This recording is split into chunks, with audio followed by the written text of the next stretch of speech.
जय श्री राम राम राम राम राम राम राम रामदूत हनुम की जय।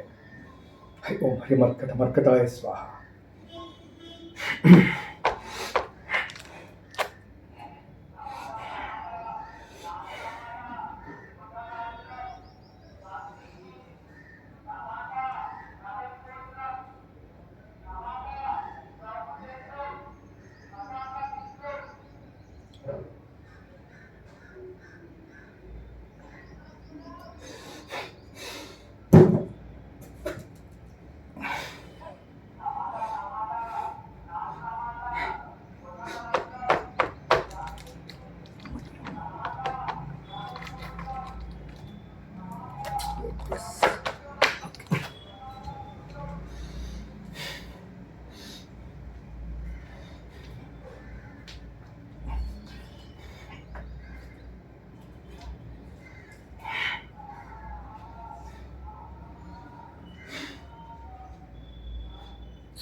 ఇవి స్టేగా ఉండవు.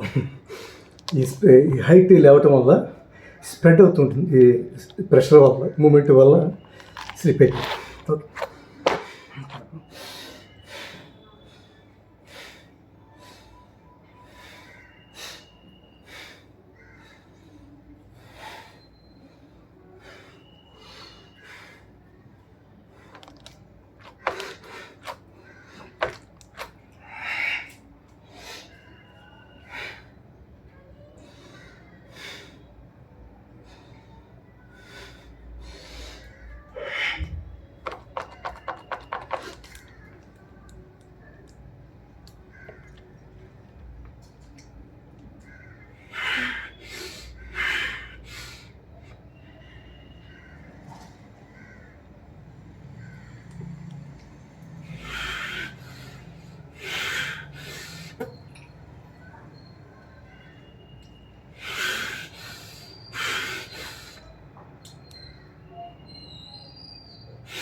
డిఫరెంట్ ప్రెషర్ కూడా అనిపిస్తుంది. Little okay. అండ్ నేను చాలా వీడియోలో చెప్పాను, ఎంత ఆయాసం వచ్చినా సరే ప్రాణం పోయి సంకట స్థితిలో ఉన్నప్పుడు మాత్రమే మౌత్ యూజ్ చేయాలి. మౌత్ని ప్యాడింగ్ తీసుకోవాలి తప్ప ఈలోగా తీసుకోవద్దు. అసలు ఎంత మనం చేసి వ్యాయామం చేసి దాన్ని మనం నోటితో రిలీజ్ చేస్తే శరీరంలో శక్తి మొత్తం పోయినట్లు లెక్క. మాట్లాడడం కూడా, ఇలా మాట్లాడడం కూడా శక్తి పోయినట్లు లెక్క. అసలు మాట్లాడకూడదు. ఫర్ యూ యాక్చువల్లీ మీరే అబ్జర్వ్ చేసి చూడండి. ఒక 10-15 నిమిషాలు స్కిప్పింగ్ చేసి, జంపింగ్ చేసి, మౌత్తో రిలీజ్ చేసి, మళ్ళీ ఇంకోసారి చేసి, విత్ ఓన్లీ నోస్తో చేసి చూడండి. మీ ఇన్నర్గా బాడీ వెయిట్ ఉంటుంది. విత్ నోస్ ఇన్నర్గా బాడీ వెయిట్ ఉంటుంది. అదే మన శరీరంలో ఎయిర్ వెళ్ళి అన్నిటికీ పంపింగ్ జరుగుతుంది అనమాట. అందుకని don't release with mouth, always take with nose only. Up and down అండి.